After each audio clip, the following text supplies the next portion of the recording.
This is a hot topic and something everyone should know about.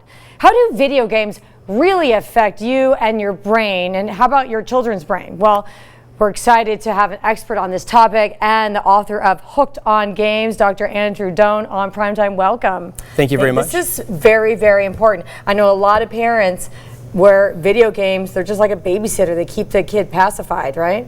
And they just, it doesn't matter if they're violent games, it doesn't matter. They're happy they exist. What are your thoughts on that? Absolutely. You know, the video games actually stimulate brain dopamine, just like drugs and alcohol. So when you take cocaine... Wait, then I should start playing. I'm kidding. They act like an antidepressant. So that's why kids are mesmerized. And if we have kids and we have to do procedures like a spinal tap, we can give them a video game and it would distract them so much that that would be enough for us to do a painful procedure while they're playing video games. Well, heck, that says a lot right there, because I had a daughter that I had two daughters that had to have a spinal tap. That's very painful. And it creates that much dopamine in your brain that you would not feel the pain. That's incredible. Yeah, for some kids it can. And for the kids who are addicted, if you stick their head into an MRI scan, the functional MRI scans light up like a drug addict or an alcohol addict. Seriously, I had no idea.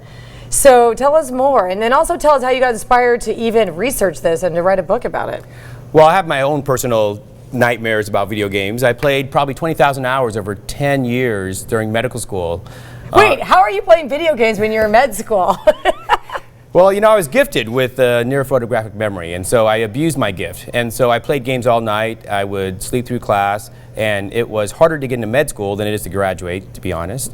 Yeah. And so I was able to play all night, and I played 50 to 100 hours a week for 10 years. And I became violent and rageful, and I almost lost my marriage, my medical career, and that's why... You were married during this time and still play games? Sadly, yes. I'm just saying that has to generalize into other areas of your love life, right? I mean, if you're in school and you're playing games, what about the family? You know, we had a little boy and a little girl at the time, and I volunteered to stay up all night to feed the kids. My wife had postpartum depression, so she went to bed at 8. Oh, I stayed up all night to play. Yes, that's my little boy. But that actually brought tears in my eyes when I found that photo last week, because they've noticed that the game is running in the background. My wife actually threw my son Nicholas into my arms, and that, because she wanted to interrupt me. She wanted to take a picture to show that I had, that he had a dad to engage with him. But notice that my eyes were focused on the game, half-cocked kiss. I didn't even bother to turn around and take a pose. And I actually just threw him back to my arm, to my wife, and said, listen, he's only a little toddler. You were that addicted. Absolutely. And it was like your drug of choice. It was my other world. It was my other job, because I was playing an online role-playing game with friends and colleagues and guilds, and they were like, come on, Doan, you got to get back to the game. And were these like violent games that you were playing? Very violent, yes. And so you said that you became violent, or maybe, I don't know, was it just increased anger or aggression? What was it? Well, the way it works is that when we play violent video games, we build up cortisol levels, we sweat, our hands are ready to fight. Really? You get the same bodily reaction like if you were really in a battle scene or something? Oh, absolutely. Your heart rate goes up, your eyes are your pupils decrease. If you measure the system in the gamer, it's exactly like they're ready to fight. And so what happens is you're only moving your thumbs or your fingers. Yeah. So all that pent up hormones is like a pressure cooker in your brain, ready to burst. Yeah, cortisol, like bad, it kills brain cells, right? Yeah. But when you're in real war, that's helpful, right? Because you're actually fighting a battle and you need cortisol to fight. So when your wife interrupts, or when my wife interrupts me, leave me alone, you know, one more second. And you've seen that, you know, little Johnny's playing video games and little brother comes along, does something, and then he smacks him. Yeah. And the parent's like, wow, that's unlike, little Johnny. But that's because the pent-up cortisol explodes in the short term. They're so into the game that they're part of the game at that point, like literally. Yeah. Okay, well, this is getting really interesting. I did not know. I have daughters. We don't play video games at home. We play Wii. So I had no idea this existed. But this is really interesting. We're going to take a break, and we're just getting started with this, man. You got to protect yourself and your family. Stay tuned.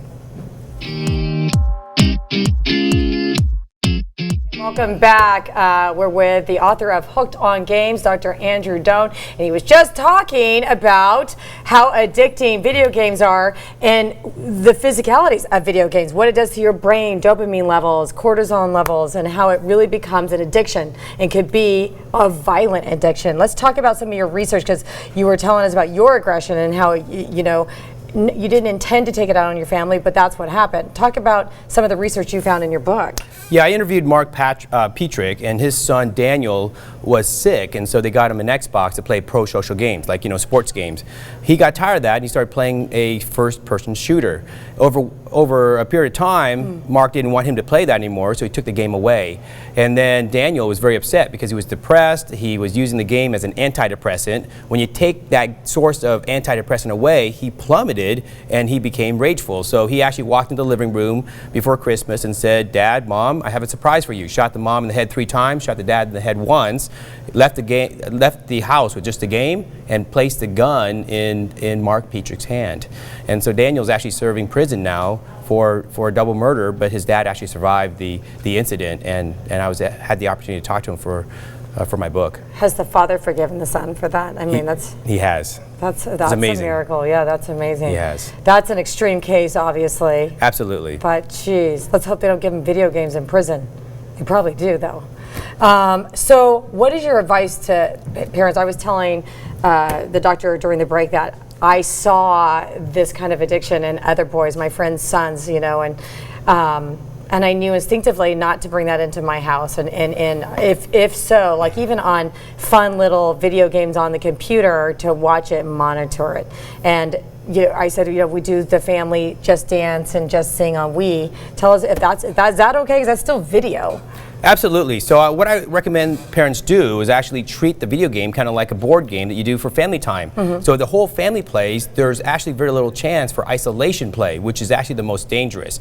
That way you can regulate play to 1 to 2 hours a day, total screen time. That's what the American Association of Pediatrics have recommended. But the average U.S. citizen actually plays actually has screen time over 40 hours a week. And so we are way over doped on media. And so 1 to 2 hours a day is safe, but you also have to recognize the signs and symptoms of the addiction. So is a child always thinking about it? Is a child doing more and more of that activity? Right. Is a child stealing money to play? A lot of these games require money to play. I had no idea it was this severe. Oh my gosh. I'm so blessed I don't have this issue. But a lot of people do. You see grown men still playing like you did, which I always thought the video games were for kids, right, and teenagers, but grown men are addicted. I had a patient today, and he shared with me that his son, who's 35 years old, is only working part-time and plays games all the time. If you look at the statistics, there's a growing number of 25 to 35-year-old males who live with their parents, and the only thing they do is play video games and work part-time. It's very sad, and it tells me something about these parents.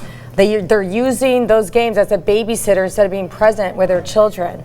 Be involved with your kids. You have them do healthy things. Taylor, you're right on. And let me share with you something here. So in the field of eyes, if we have a lazy eye that doesn't send input to the brain, by the time the child's 10, the eye turns off completely at the brain level. I fear there's a lazy brain syndrome developing in our kids when they're on the screen time before the age of 10, their areas of empathy, creativity, areas of right and wrong, areas of communication may never develop. So think about that. You need to interact with your outside world and people to develop properly. And especially with boys, isn't it true their frontal cortex isn't completely developed even like by 19, and they do like real risk type of activities, they're risk takers, right? Absolutely. So because they're not thinking, they don't have the capability to go that far into the future to think what they're, to be rational about their decisions. Absolutely. So a preteen boy playing a violent video game at the age of 8 for 40 hours a week may not have empathy by the time they're 20. Absolutely. Well, this is really important for everybody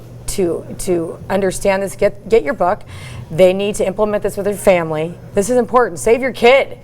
Monitor. So what is a safe level of video? I mean, is it all violent games should be banned? Could they play sports games? If they can, how much time per day do they, is it safe time? Well, every video game and video has a rating. So why should a teenager play a violent video game? That should be reserved for adults. So look at the rating and then pick the appropriate rating for your child. I've met so many mothers who let their 11-year-old kid play Call of Duty or a violent video game, and when I tell them the data, they actually cover their ears and they don't want to hear what I have to say. Because it's a babysitter. It's the easy way out. That's right. Because parenting takes work. That's right. And you know what? Guess what? That's what you signed up for, folks. That's right.